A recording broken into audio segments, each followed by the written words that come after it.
जगत गुरु शिल प्रभुपाद महाराज की जय।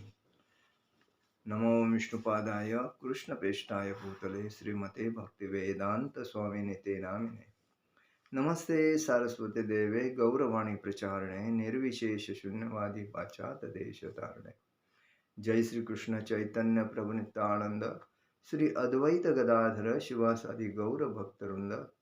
हरे कृष्ण कृष्ण कृष्ण हरे हरे, हरे राम राम राम हरे। ओम नमो भगवते वासुदेवाय, ओम नमो भगवते वासुदेवाय, ओम नमो भगवते वासुदेवाय। आज हम लोग भगवत गीता के ऊपर चर्चा करेंगे। जो भगवान का अध्याय 15 पे चर्चा हुई है, उस पे चर्चा करेंगे। शरीर यद वाप्नोति यच्चाप्तु क्रामतीश्वरः गृहीत्वेतानि संयान्ति वायुगंधानि वाशयात्। श्रील प्रभुपाद जी तात्पर्य में लिखते हैं, इस संसार में जीव अपनी देहात्म बुद्धि को एक शरीर से दूसरे में उसी तरह ले जाता है जिस तरह वायु सुगंधि को ले जाता है।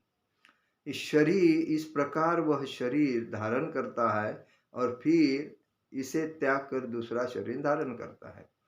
श्री प्रभुपाद जी संदर्भ में लिखते हैं कि जैसा हवा, कोई फूल का जो स्मेल होता है, वो स्मेल को हवा से लेके जाके किसको मालूम भी नहीं पड़ता है, और वो दूसरे के नाक में डाल के वो दूसरे को उस स्मेल आने के बाद उसको लगता है अरे क्या स्मेल था।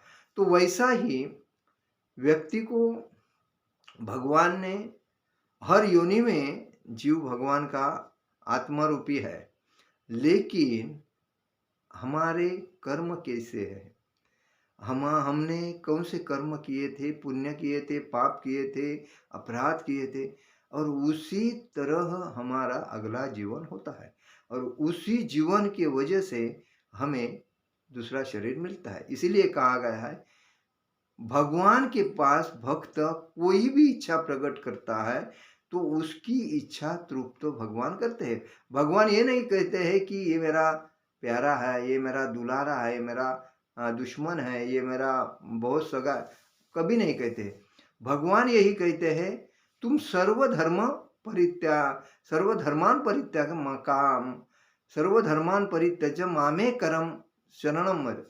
सर्व धर्म का त्याग करके मेरी भक्ति करोगे तभी तुम मुझे मेरे धाम में प्राप्त करोगे। तो हमारा फर्ज बनता है कि सबकी 84 लक्ष होने की घूमने के बाद 33 कोटि देवता की भक्ति नहीं करना चाहिए। हमारा सिद्धांत कृष्ण भक्ति में एक ही कृष्ण है, उनकी भक्ति करना हमारा फर्ज है। तभी हमारा एक उच्च योनि में, उच्च कोटि, उच्च परिवार में, या देवलोक में, या भगवत प्राप्ति में हमारा जन्म होता है, या जन्म मृत्यु का चक्र छूटता है। तो इसलिए कहा गया है श्रोत्र चक्षुस्पर्शंच रसन घ्राममेव च अधिष्ठाय मनश्चाय विषयानुपसेवते।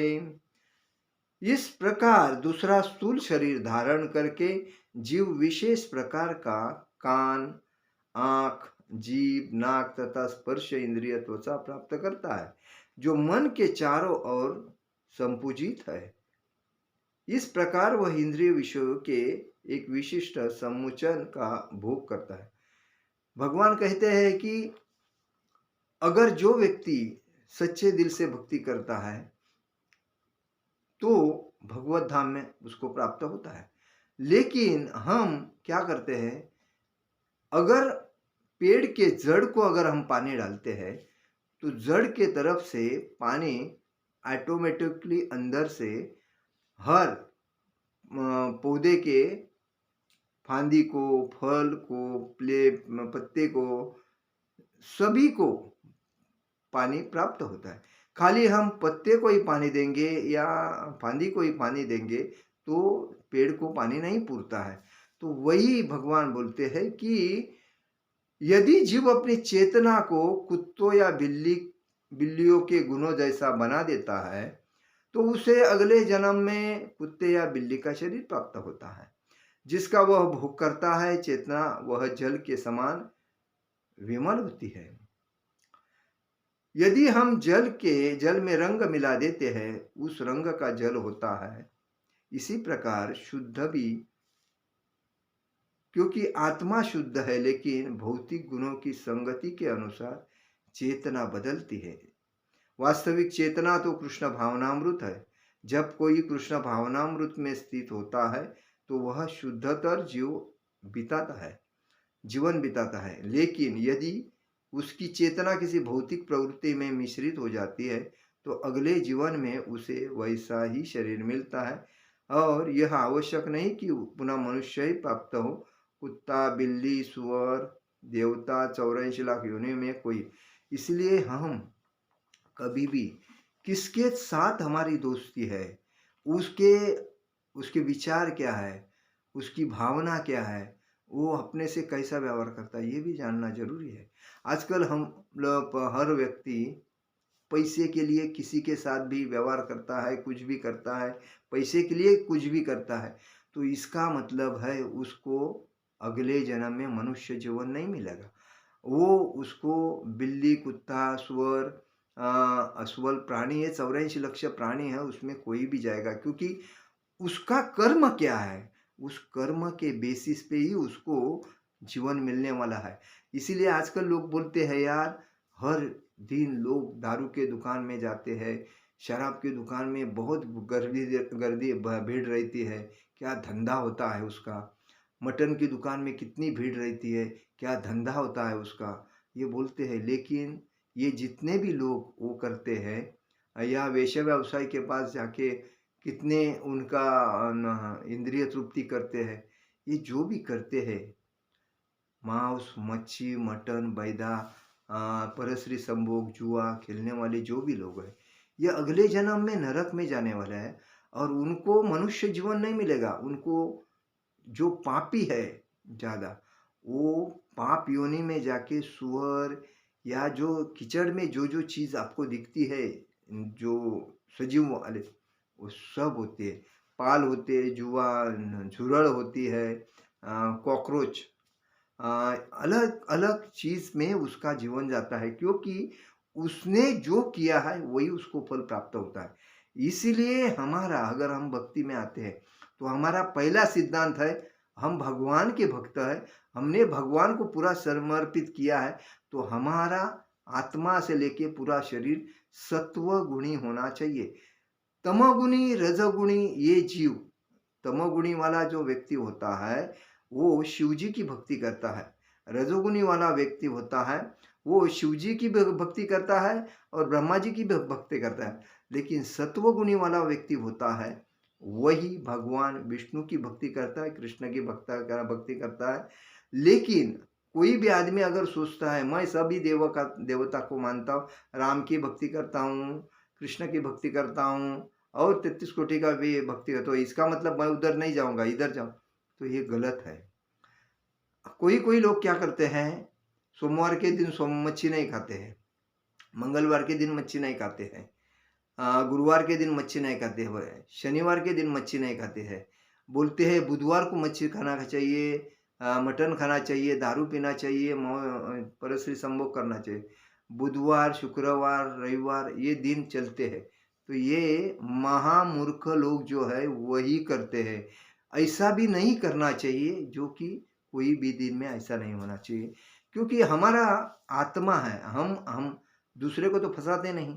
हर व्यक्ति अगर किसी को मूर्ख बनाता है तो दूसरे को नहीं बनाता है, खुद को बनाता है, खुद की आत्मा को बनाता है। लेकिन आत्मा, हमारे अंदर जो भगवान बैठे हैं, आत्मा स्वरूप है, वो सब जानते हैं। वो उसका तुरंत निर्णय करते हैं। बोलते हैं अगर आप एकनिष्ठ होकर उस आत्मा को पूछेंगे मैंने सही किया गलत किया, वो बोलेंगे आपने बहुत घोर काम किया है, आपको ये शोभा नहीं देता है, आपने उसको व्यक्ति को बहुत धोखा दिया है, आपने ये ऐसा नहीं कर, तो ये आत्मा ही आपसे बात कर, लेकिन आप आत्मा की बात किधर मानते हैं? मन की बात मानते हैं। मन की बात क्या मानते हैं? मन ने बोला ये करो, मन ने बोला वो करो। तो मन की बात, मन चंचल है। मन हवा से भी चंचल है, इसीलिए मन की बात कभी मानना चाहिए नहीं, ना मानना चाहिए। आत्मा की बात मानना चाहिए, और आत्मा की बात मानने के लिए हमें भक्ति के ऊपर दृढ़ता दिखानी चाहिए, और दृढ़ता जब भक्ति करेंगे, दृढ़ता से जब भक्ति करेंगे, तभी आत्मा संतुष्ट होगा, और वही आत्मा भगवान का अंश स्वरूप भगवान से अटैच करके भक्ति में आपको उन्नति कर देगा। और उन्नति करने के बाद आपका भागवत धाम सही है, क्योंकि भक्ति में उन्नति कौन करता है? जो ब्रह्म मुहूर्त में उठता है, 16 माला से ज़्यादा माला करता है, भागवत गीता पढ़ता है, भगवत गीता पढ़ता है, चैतन्य चरितामृत पढ़ता है, भक्ति को बढ़ाने के लिए, भक्त बनाने के लिए प्रवृत्त करता है, लोगों को भक्त बनाने के लिए अपने साथ मंदिर में लेके जाता है, भगवान के साथ उसका जुड़ा। भगवान क्या बोलते हैं? मैं भक्तों को ज़्यादा पसंद करता हूँ। इसका मतलब है हमें भक्त बनाना चाहिए, भक्ति में लोगों को लाना चाहिए, और उनको भक्ति के बारे में ही बताना चाहिए, स्वार्थ के लिए नहीं बताना चाहिए। कोई कमीशन खाता है वो तो जाएगा नहीं, कोई भगवान के भक्ति में आके अगर भगवान के मंदिर में नौकरी करता है, वो भागवत धाम जाएगा नहीं, क्योंकि भगवान के साथ बिजनेस कर रहा है ना। तो भक्ति में आने के बाद कभी भी भगवान के साथ प्रिय सेवा होती है, तभी वो भागवत धाम जाता है, अन्यथा नहीं जाएगा। वो कितना भी बड़े पद पे होने दे, कितना भी उसका प्रचार होने दे, कितना भी भक्ति करने दे, वो भगवान के साथ अगर पैसा चीटिंग करता है, भगवान का पैसा खाता है, तो वो भागवत धाम कभी नहीं जाएगा, याद रखना। इसीलिए हमें शुद्ध भक्ति से भक्ति करना चाहिए। हरे कृष्ण कृष्ण कृष्ण हरे हरे, हरे राम राम राम हरे हरे। जगत गुरु शिल प्रभुपाद महाराज की जय, परम पूज्य लोकनाथ स्वामी महाराज की जय, निताई गौर प्रेमानंदे, हरि हरि बोल।